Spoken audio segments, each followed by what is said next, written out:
First thing I like to do before I start any water marble is check how thick or thin my polish is. I want it to drop off the brush about as fast as you just saw it do.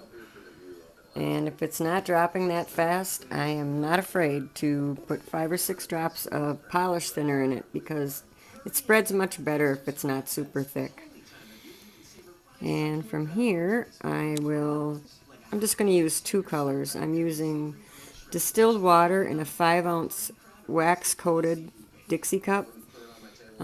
Get the wax coated because marbles take a while and your glass will get soggy and fall apart, and I know that because I learned it the hard way.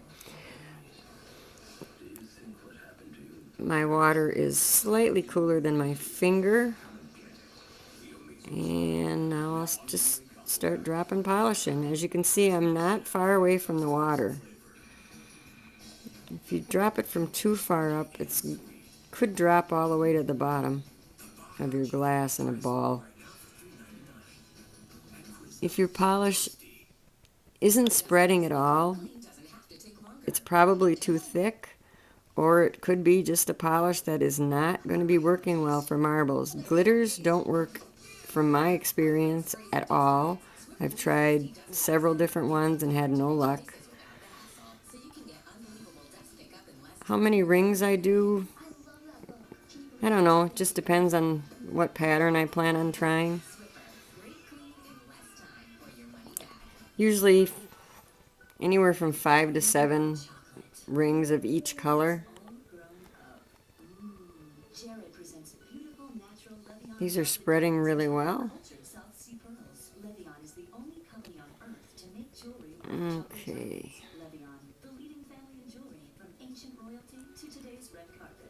And from there, I'm going to have to put the camera down, and hopefully I can get a good angle because I don't have a tripod.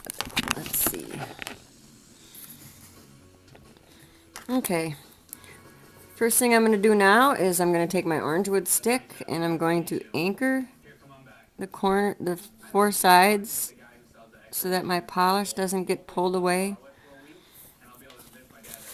I'm going to wipe off my orange wood stick with a paper towel almost every time, which is why I need to have 2 hands here. Then I'm going to pull from an inside ring, not the outer edge. And I'm going to go back and forth across the glass.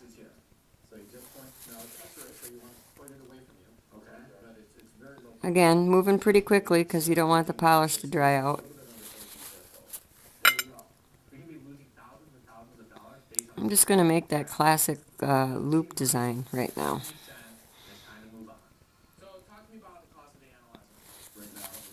It doesn't matter so much on this one if the center is perfect, because you're not going to be using the center of the design. You're going to be using these outer edges.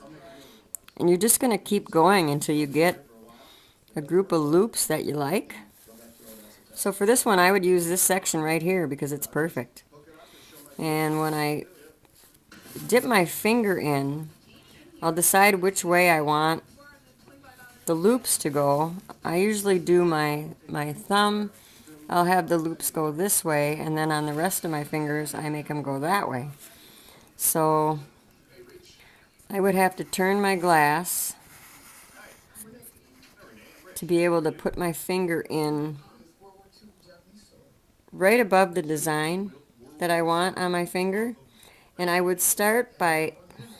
put my finger in at a slight angle, tip first, right above the spot, and then I'll scoop it down into the rest of the polish. And once my finger is in the water, I'll keep my finger in the water while this polish around me dries. And while the polish is drying around my finger, I take it and I'll clean it out around my finger, so when I pull my finger out, I won't get any polish on it. And when I pull my finger out, I'm going to pull it out very slowly at an angle of about 45 degrees. If there's any air bubbles along your cuticle, a lot of times when you pull your finger out really slow, those will just pop on their own. And if I do have little air bubbles, once I pull my finger out, when the nail is almost dry, I will lick my finger and push down on those just to try to flatten them out without screwing up my marble. And then a lot of times just using the top coat on it will smooth that out even more.